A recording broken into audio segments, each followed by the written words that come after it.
নমস্কার। আজকের এই ভিডিওর মাধ্যমে আমি আপনাদের দেখাবো আপনারা কি করে ঐক্যশ্রী স্কলারশিপ 2025-26 সেশনের জন্য অ্যাপ্লাই করবেন। যারা পশ্চিমবঙ্গের সংখ্যালঘু সম্প্রদায় আছে, যেমন বৌদ্ধ, খ্রিস্টান, জৈন, পার্সি, শিখ, এই সমস্ত ধর্মের যারা মানুষ আছেন তারা কিন্তু এই স্কলারশিপ অ্যাপ্লাই করতে পারবেন।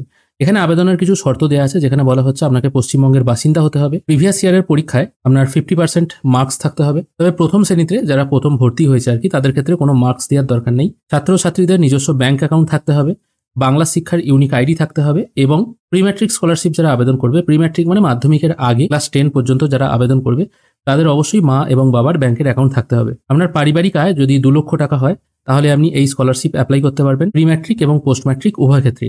এবার যারা মেরিট কাম মেন স্কলারশিপে অ্যাপ্লাই করবে, সেটা মাধ্যমিক এবং উচ্চ মাধ্যমিকের পরে হয়, সেক্ষেত্রে তাদের পারিবারিক ইনকাম 2,50,000-এর মধ্যে হতে হবে। স্বামী বিবেকানন্দ স্কলারশিপ ঐক্যশ্রী পোর্টাল থেকে যারা আবেদন করবে, তাদের ক্ষেত্রেও কিন্তু ওই 2.5 লাখ টাকার ইনকামটাই লাগবে।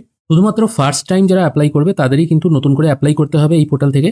একবার অ্যাপ্লাই হয়ে গেলে তারপর যতবার সে রিনিউ করবে ততবার কিন্তু সেটা স্কুল থেকেই হয়ে যাবে। আবেদন করার জন্য ডেসক্রিপশনে দেওয়া লিঙ্ক থেকে আপনারা এই ওয়েবসাইটে চলে আসতে পারবেন। এখানে আসার পর এরকম একটি পপ আপ চলে আসবে, এটাকে ক্লোজ করে দেবেন। আমি এটাকে আপাতত ক্লোজ করে দিচ্ছি। ক্লোজ করার পর এখান থেকে আপনারা স্টুডেন্ট প্যানেল বলে যে অপশনটি আছে, এই অপশনটায় ক্লিক করবেন। এখানে ক্লিক করার পর এখানে দেখুন বলা হয়েছে ফ্রেশ রেজিস্ট্রেশন। আমি আপাতত এখন প্রি ম্যাট্রিক অ্যাপ্লিকেশন করার প্রসেসটা দেখাবো। নেক্সট ভিডিওতে আমি পোস্ট ম্যাট্রিক স্কলারশিপ আপনারা কি করে আবেদন করবেন সেটা দেখিয়ে দেবো। আমি আপাতত এখানে ফ্রেশ রেজিস্ট্রেশন এই অপশনটায় ক্লিক করছি।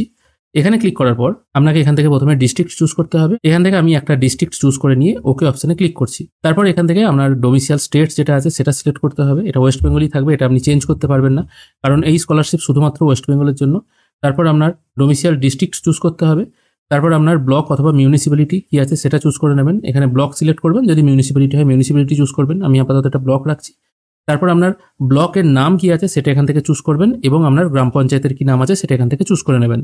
তারপর যে ক্যান্ডিডেট আছে বা ছাত্রছাত্রীর নাম সেটা এখানে ফার্স্ট নেম, মিডিল নেম এবং লাস্ট নেম এই হিসেবে বসিয়ে দেবেন। তারপর আপনার পিতার নাম বা বাবার নামটা এ ঘরে বসিয়ে দেবেন, পুরো নামটাই এ ঘরে বসাবেন। তারপর আপনার মায়ের নামটাও এ ঘরে বসাবেন। তারপর আপনার জেন্ডার এখান থেকে সিলেক্ট করবেন। আপনার ধর্ম কি আছে সেটাও এখান থেকে সিলেক্ট করবেন। তারপর আপনার ডেট অফ বার্থটা সঠিক, যেটা স্কুলের রেকর্ডে যেটা আছে সেটা এখানে বসাবেন। আপনার ফোন নাম্বার তারপর এখানে পুট করবেন। এরপর আপনার ব্যাংক অ্যাকাউন্ট নাম্বারটা পরপর এ ঘরে 2বার বসিয়ে দেবেন, এখানে একবার আর এই পাশের ঘরে একবার।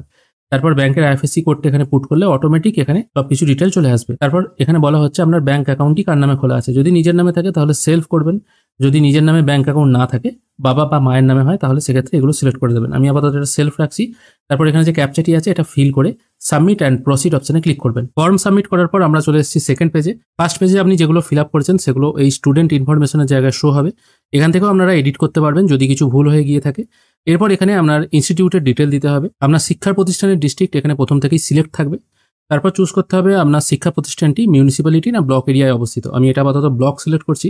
তারপর এখান থেকে ব্লকের নাম সিলেক্ট করে নেবেন। তারপর বর্তমান শিক্ষা প্রতিষ্ঠানের কি নাম আছে সেটা এই ড্রপডাউন মেনু থেকে সিলেক্ট করতে হবে। তারপর চুজ করতে হবে বর্তমানে ওই শিক্ষার্থী কোন ক্লাসে পড়ে, সেটা এই ড্রপডাউন মেনু থেকে সিলেক্ট করতে হবে। শেষ উত্তীর্ণ হওয়া পরীক্ষার নাম এটাও এখান থেকে সিলেক্ট করবেন। যদি ক্লাস 1 হয়ে থাকে সেক্ষেত্রে এই ঘরটা ইনঅ্যাক্টিভ থাকবে। শেষ উত্তীর্ণ হওয়া পরীক্ষার বোর্ড সেটাও এই ড্রপডাউন মেনু থেকে আপনাকে সিলেক্ট করতে হবে। তারপর এখানে জিজ্ঞাসা করা হচ্ছে শেষ উত্তীর্ণ হওয়া পরীক্ষার বছর, মানে লাস্ট পাসিং ইয়ার যেটা আছে সেটাও এই ড্রপডাউন মেনু থেকে সিলেক্ট করে নিতে হবে। কত পার্সেন্ট নাম্বার আছে আপনার সেটা এখানে আপনাকে ফিল আপ করতে হবে পার্সেন্টেজে, অবশ্যই 50%-এর উপরে থাকতে হবে। তারপর অ্যানুয়াল ফ্যামিলি ইনকাম কত আছে সেটাও এখানে ফিল আপ করতে হবে। কত লাগবে ফ্যামিলি ইনকাম সেটা আমি আগেই মেনশন করে দিয়েছি। ইমেল আইডি ম্যান্ডেটরি নয়, না দিলেও চলবে। তারপর এখানে একটা স্ট্রং পাসওয়ার্ড সেট করে সাবমিট অ্যান্ড প্রসিড অপশনে ক্লিক করবেন। হ্যাঁ, আর একটা জিনিস এখানে আমি স্কিপ করে গেছি, সেটা হচ্ছে বাংলা শিক্ষা পোর্টাল আইডি। এটা অবশ্যই আপনারা স্কুল থেকে জেনে নেবেন, সেটা এখানে মেনশন করতে হবে। মনে রাখবেন বাংলা শিক্ষা পোর্টাল আইডির সঙ্গে আপনি এখানে আপনার নাম, ডেট অফ বার্থ, বাবার নাম যেগুলো পুট করছেন সেগুলো যেন ম্যাচ হয়। যদি কোনো রকম মিসম্যাচ থাকে তাহলে কিন্তু এই ফর্ম সাবমিট করা যাবে না। সবকিছু ডিটেল এখানে সাবমিট করার পর এখানে শো হবে আপনি কোন স্কলারশিপের জন্য যোগ্য। দেখুন এখানে ইনি প্রি ম্যাট্রিক স্কলারশিপের জন্য যোগ্য। কন্টিনিউ করার জন্য এই অপশনটায় ক্লিক করবেন। এখানে সাকসেসফুলি রেজিস্ট্রেশন হয়ে গেল। এরপর আপনি একটি অ্যাপ্লিকেশন আইডি এখানে পেয়ে যাবেন, এটাকে সম্ভব হলে কপি করে রাখবেন। আমি কপি করে নিয়ে নিচের দিকে লগ ইন অপশনে ক্লিক করব। এরপর আপনার application ID, password, academic session এটা 25-26 থাকবে। তারপর এই ক্যাপচাটা পুট করে লগ ইন অপশনে ক্লিক করবেন। এরপর আপনি যে ফোন নাম্বারটি দিয়েছিলেন সেই ফোনে একটি ওটিপি চলে আসবে, ওটিপিটি এ ঘরে পুট করে সাবমিট করবেন। ওটিপি সাবমিট হয়ে যাওয়ার পর আপনার সামনে এই টাইপের একটি ফর্ম ওপেন হয়ে যাবে, এটাকে আপনাকে একটা একটা করে ফিল আপ করতে হবে। আমি এখানে প্রথমে বেসিক ইনফরমেশন এই অপশনটায় ক্লিক করব। এখানে প্রথম থেকেই কিছু কিছু ডিটেল ফিল হয়ে থাকবে। এরপর এখান থেকে আপনার কাস্ট সিলেক্ট করে নিতে হবে, আপনি জেনারেল না ওবিসি। এসটি তো এখানে আসছে না, কারণ এটা মাইনরিটি স্কলারশিপ। এখানে এসটিটা কেন অ্যাড করা হয়েছে সেটাও বলতে পারবো না। এটা আপাতত আমি জেনারেল রাখছি।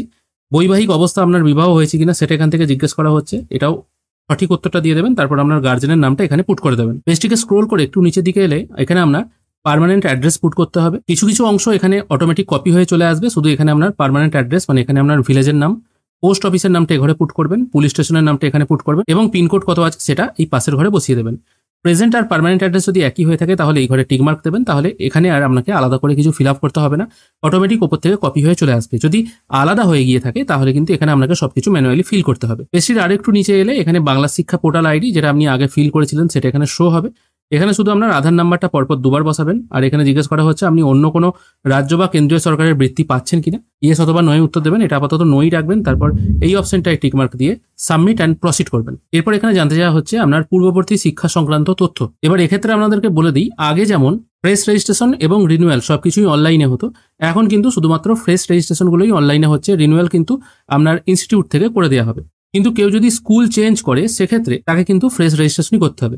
তার মানে ক্লাস 1-এর ক্ষেত্রে এবং ক্লাস 5-এর ক্ষেত্রে ফ্রেশ রেজিস্ট্রেশন হবে। এখানে যেমন জিজ্ঞেস করা হচ্ছে আপনার পূর্ববর্তী শিক্ষা প্রতিষ্ঠানের নাম, মানে বর্তমানে আপনি যে স্কুলে পড়াশোনা করছেন সেই স্কুলেই কি আপনি আগে পড়তেন, সেটা যদি ইয়েস হয়ে থাকে তাহলে এই সেম অ্যাজ প্রেজেন্ট ইনস্টিটিউট এই অপশনটায় টিকমার্ক দিলে অটোমেটিক আপনার প্রেজেন্ট স্কুলের নামটা এখানে চলে আসবে। যদি আলাদা হয়ে গিয়ে থাকে তাহলে কিন্তু এখানে আপনাকে ম্যানুয়ালি টাইপ করতে হবে আপনার স্কুলের নাম। ওপরের দিকে আপনি প্রিভিয়াস ইয়ারে কত % মার্কস পেয়েছেন, কোন ক্লাসে পড়ছেন সেগুলো শো হচ্ছে, আর নিচের দিকে বর্তমান তথ্য আপনাকে দিতে হবে। এখানে জিজ্ঞেস করা হচ্ছে আপনি হোস্টেলে থাকেন কিনা, এটা ইয়েস অথবা নয় উত্তর দেবেন। আপনার প্রেজেন্ট বোর্ড বা ইউনিভার্সিটির নাম কি সেটাও এখান থেকে আপনাকে উত্তর দিতে হবে, এবং কোর্সের সময়কাল কতদিনের কোর্স সেটা এখানে জিজ্ঞেস করা হচ্ছে। এটা আমি আপাতত 1 রাখছি যেহেতু এটা একজন 5-এর ক্যান্ডিডেটের হচ্ছে। তারপর আমি সাবমিট অ্যান্ড প্রসিড করছি। এখানে আপনার ব্যাংক ইনফরমেশন চলে এসেছে, এখানে আপনি কিছু এডিট করতে পারবেন না, কারণ আপনি রেজিস্ট্রেশন করার সময় যেটা দিয়েছিলেন সেগুলোই এখানে শো হবে। তাই সরাসরি এই অপশনটায় টিকমার্ক দিয়ে সাবমিট অ্যান্ড প্রসিড করবেন।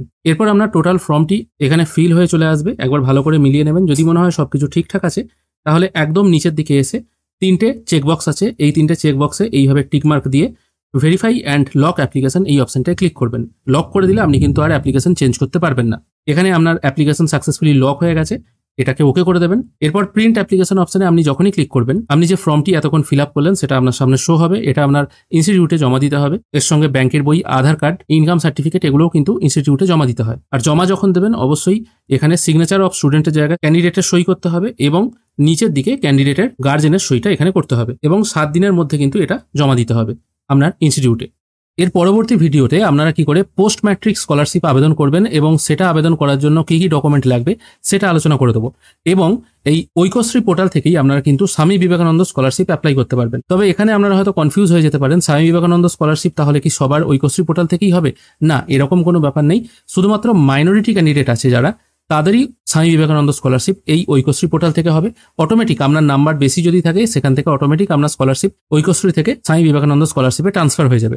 আর বাদবাকি সমস্ত মেজর ক্যান্ডিডেট মানে হিন্দু ক্যান্ডিডেট যারা আছে তাদের স্বামী বিবেকানন্দ স্কলারশিপ কিন্তু অন্য পোর্টাল থেকে হবে, সেই স্কলারশিপ কিন্তু এখনো চালু হয়নি। এইভাবেই আপনারা খুব সহজে ঐক্যশ্রী পোর্টাল থেকে প্রি ম্যাট্রিক স্কলারশিপ আবেদন করতে পারবেন খুব সহজে। আশা করি আপনারা এই ভিডিওটি বুঝতে পেরেছেন। ভিডিও যদি ভালো লেগে থাকে অবশ্যই একটি লাইক করবেন। ভিডিও দেখার জন্য অসংখ্য ধন্যবাদ, ভালো থাকবেন।